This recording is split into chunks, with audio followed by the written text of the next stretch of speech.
আমরা গতানুগতিক কেতাব পড়ার খুতবা দেই না। জনগণ ঘুম পারে আর খতিব সাহেব কেতাব পড়ে শোনায়, ওই খুতবা আমরা দেই না। মাতৃভাষায় ইসলাম চর্চা হবে। মাতৃভাষায় ইসলাম চর্চা যদি না হয়, তামাম বাংলার মাটিতে মাতৃভাষায় যদি খুতবা চালু না হয়, তাহলে ভাষা আন্দোলন সফল হয় নাই।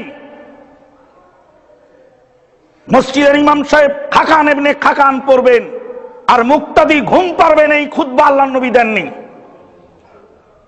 কোন আলেম সাহেব বলতে পারেন আল্লাহর নবী তো আরবিতে খুতবা দিয়েছেন? জি না, ভুল হয়ে গেল, 100% ভুল। আল্লাহ নবী আরবিতে খুতবা দেন। আরবি ভাষার পক্ষে নবী দুনিয়াতে আসেন নাই। আরবীয় ভূখণ্ডের পক্ষে নবী দুনিয়াতে আসেন নাই। কোন ভাষা বর্ণ, কোন আঞ্চলিকতাবাদ প্রতিষ্ঠার জন্য নবী দুনিয়াতে আসেন নাই। নবী এসেছিলেন তামাম বিশ্বের সকল ভাষাকে স্বীকৃতি দিতে। আর রহমানু আল্লামাল কোরআন, খালাকাল ইনসানা আল্লামাহুল বায়ান। রহমান কোরআন শিক্ষা দিয়েছেন। রহমান মানুষ সৃষ্টি করেছেন, মানুষকে কথা বলার ক্ষমতা দিয়েছেন। ওয়ামিন আয়াতিহি ইখতিলাফু আলসিনাতিকুম ওয়া আলওয়ানিকুম। আল্লাহর নিদর্শনের মধ্যে উত্তম নিদর্শন তোমাদের ভাষার ভিন্নতা। আল্লাহর নবী সাল্লাল্লাহু আলাইহি ওয়াসাল্লাম মাতৃভাষায় খুতবা দিয়েছিলেন, আরবি ভাষায় নয়।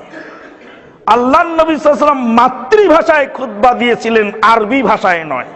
আল্লাহ বলছেন ওমা আরসালনা মির রাসূলিন ইল্লা বিলিসানি কওমিহিম। দুনিয়াতে কোন রাসূল পাঠাই নেই তার জাতীয় ভাষা ছাড়া। দুনিয়াতে যত নবী রাসূল এসেছেন তাদেরকে মাতৃভাষা দিয়ে পাঠানো হয়েছে। নবী মুহাম্মদুর রাসূলুল্লাহ সাল্লাল্লাহু আলাইহি সাল্লামের মাতৃভাষা ছিল আরবি, তাই তিনি আরবিতে খুতবা দিয়েছিলেন। আল্লাহর নবী সাল্লাল্লাহু আলাইহি ওয়াসাল্লাম কোনদিন ওয়াজও তো আরবি ছাড়া করেননি, তা আপনি করেন কেন? ওয়াজ করা বৈধ আরবি ছাড়া বাংলায়, মাতৃভাষায়, কিন্তু খুতবা অবৈধ। গোশত হারাম হলেও ঝোলটা হালাল। ইন্না লিল্লাহি ওয়া ইন্না ইলাইহি রাজিউন। বলছি শুনুন, যদি বলে আল্লাহ নবী মাতৃভাষায় খুতবা দিয়েছেন, তামাম পৃথিবীর মাতৃভাষাকে স্বীকৃতি দেওয়া হবে এবং জাতি বছরে 52টি খুতবার মাধ্যমে জাতি সচেতন হতে পারবে। আজকে আমাদের বিদ্যার বড়ই অভাব। বিদ্যা আমরা জানি না। কালকে গাজীপুরের এক মাহফিলে জিজ্ঞেস করলাম, আল্লাহর হুকুম পালন করা কি ফরজ না নফল? হাজার হাজার শ্রোতা দর্শক সবাই বললেন ফরজ। আল্লাহর হুকুম পালন করা ফরজ। আপনাদেরকে জিজ্ঞেস করলে আপনারাও তাই বলবেন। পরক্ষণে জিজ্ঞেস করলাম, তাহাজ্জুদের নামাজ কি ফরজ না নফল? তাহাজ্জুদের নামাজ নফল। তাহাজ্জুদের নামাজ পড়ার হুকুম কি আল্লাহ দিয়েছেন না বান্দা? আল্লাহ দিয়েছেন। তাহলে আল্লাহর হুকুম নফল পাওয়া গেল যে? আপনি এত বছর যে বিদ্যা শিখে এসেছেন, ও বিদ্যা মিথ্যা, ফেলে দেন ও বিদ্যা। আল্লাহর হুকুম ফরজও আছে, নফলও আছে। আল্লাহর হুকুম যে নফল আছে তার জ্বলন্ত প্রমাণ তাহাজ্জুদের নামাজ। তাহাজ্জুদের নামাজ আল্লাহর হুকুম, কিন্তু পালন করা নফল। আল্লাহর হুকুম ফরজও হয়, আল্লাহর হুকুম নফলও হয়। এত বছর শুনে এসেছেন আল্লাহর হুকুম ফরজ, আপনার এই বিদ্যা পুরাপুরি ঠিক নয়। ফরজও আছে, নফলও আছে। কোরআন আগে মানবো না হাদিস আগে মানবো? কোরআন আগে মানতে হবে। বললাম উজু করেন, উজু করার সময় আগে হাত ধুইল।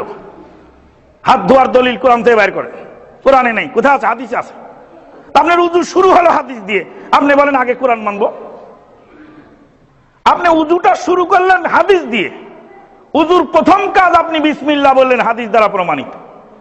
উজুর শুরুতে নিয়ত করলেন মনে মনে, এটা হাদিস দ্বারা প্রমাণিত।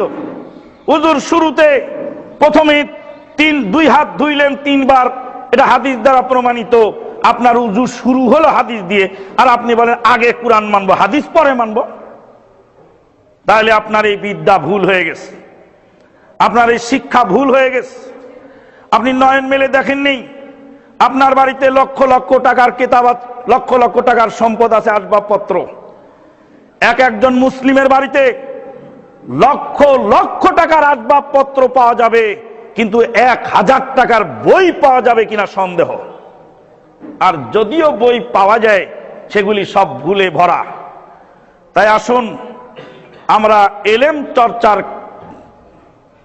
দিকে অগ্রসর হই।